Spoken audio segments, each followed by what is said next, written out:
Are Feral Bastilodons any good in patch 5.1? To start a general discussion about Lizardmen dinosaurs, I want to use the least of them, the Feral Bastilodon, recruitable with a tier 2 building and therefore spammable near the start of the campaign. Do you want to? Oh, it depends. But this is a unit that has one general distinguishing feature. It generally refuses to die. Recruited for 650 gold and 163 upkeep default, on ultra unit size this gets you 7,698 health worth of dinosaur, with a bony 140 armor, missile resistance 15%, leadership 60, speed 40, charge speed 65. So it's very heavily armored. The hit points are not that extreme. Leadership is okay-ish, but speed is very much on the low side for dinosaurs, and slower than your skinks and Kroq-Gars. It's fast enough to play World War I infantry tank for Saurus units just fine. Melee attack starts at 22, which is pretty miserable, and yet the unit is far from helpless against low to mid-tier troops. Attack interval is 3.7, so a little less downtime between attacks. Splash target size is medium, so basic cavalry and down and max targets actually damaged is 4. 4 is low, but as I said, this is a starting low-cost dino unit, and is very rugged. It is what it is. Melee defense starts at 28, which isn't horrible but isn't great. Weapon strength is given as 250, low for a single entity, split between base 90 and armor piercing 160. But, and this is important, it has a bonus versus infantry of 15. Thus, it behaves like a single entity chariot in melee, making up for low melee attack if used against appropriate targets. Charge bonus is 34 and mass is 4,000. The Feral Bastilodon is a siege attacker, causes fear and terror, and at this price point, very little in the game provides terror. Primal Instincts, so fights harder at low HP.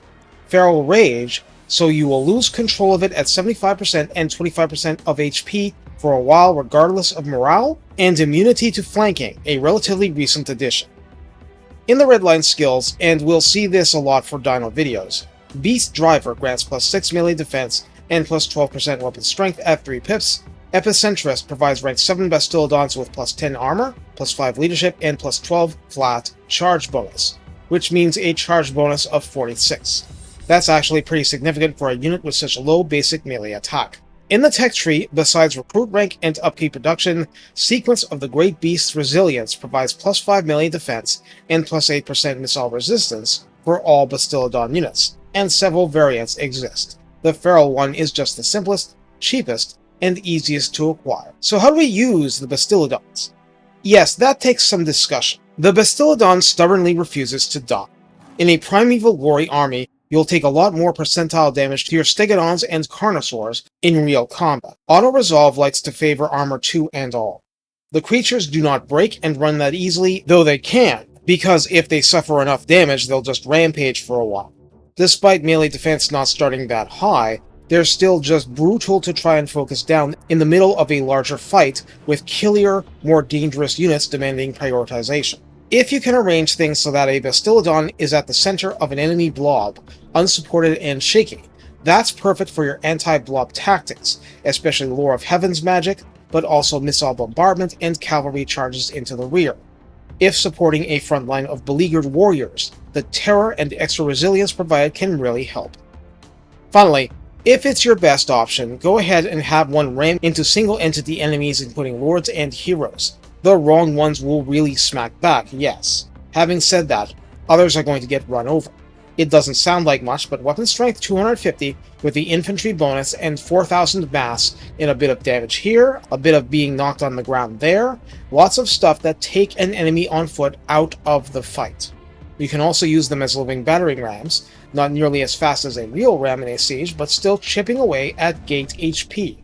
Just make sure they can actually reach the gate and don't just blob up against other dinos. That accomplishes a lot less. Point is, either grouped up with their own kind or with other units, it's just really hard for a large number of enemy forces to deal with them. Fighting these as Kairos before Shadows have changed was a nightmare early game because garrisons simply weren't set up for it, and they still aren't for that matter, and if Kairos was fighting, he usually had every other priority to kill first. But yeah, garrisons. If it started with a 20 stack and came down to 2 Feral Bastilodons and a Lord left alive, I was done. I could not defeat the Bastilodons, even with 6 or 8 half-damaged units just not set up for the task. Oh, they took a while to wreck me, but they wrecked me. So, they are pretty low in the time to kill department, but being so hard to put out of commission means the opponent will have a devil of a time being rid of them. Specialized builds can and will flip this on its head, like Rattling Gun spam, but that's a bigger problem that a few dinos aren't going to solve. If nothing else, they tie up the opposition and make it hard for the other side to operate, and that gives you more room and time to operate in turn. They're not invincible, but living bastions, yes. So, work around them. That's what the whole infantry tank on 4 legs thing is for. Take care and have fun winning the slow and steady race of attrition. Actually, maybe it's not as much fun as you'd like, but winning is winning. That's something you make up for with other parts of your army to complement the tankiness.